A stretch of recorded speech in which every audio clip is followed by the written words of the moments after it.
It's definitely a win for, overall industry same store sales because it's such a monster. It also could be bad news for some of their competitors, with 14,000 stores in the United States.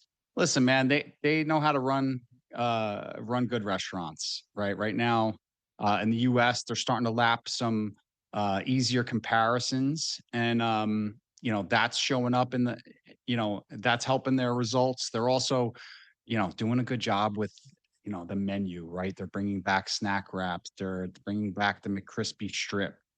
They debuted a daily double. They've been pressing on value all year. That was a big thing since the first quarter. And so, McDonald's has the scale that they can, offer products a little bit cheaper than their peers, and franchisees can still make a little bit of money off of it, right? So, they seem to really be hitting their stride, and they're lapping easy comps in the second half of the year. So, we're looking at a pretty good second half for McDonald's.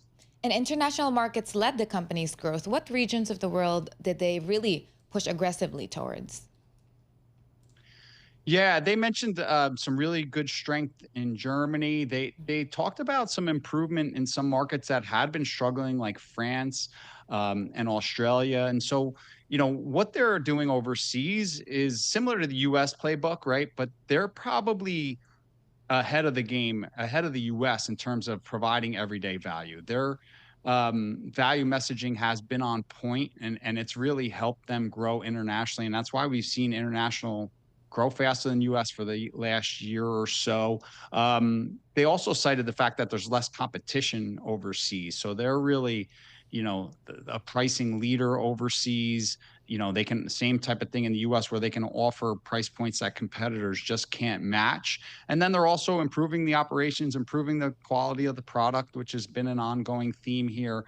They're improving the quality of the beef, better burgers, the way they cook the burgers. They're debuting the Big Arch, which is a bigger sized burger in their lineup. They're also expanding chicken overseas. So this company's humming along right now. What does a company say? Like when I think about McDonald's, I think a lot of folks probably feel like the low end, low income consumers probably it's bread and butter there, and maybe that consumers are more at risk in this economic environment. What's the company saying about some of those low end, low income patrons?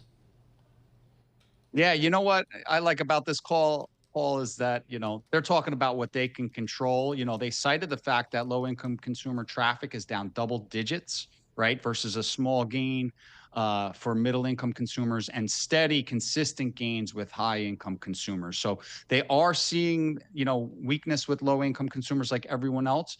That's why they push so hard on value. That's why they have these, $5 meals and buy one get one for a dollar, and why they put marketing dollars behind that. That's part of the beauty of the snack wraps. They're coming back at a 2.99 price point. We think that's going to bring some low income consumers back into the fold, right? So they understand that people are very price sensitive right now, and they're addressing it with the price points, but they're also trying to give people better quality and better service at the same time.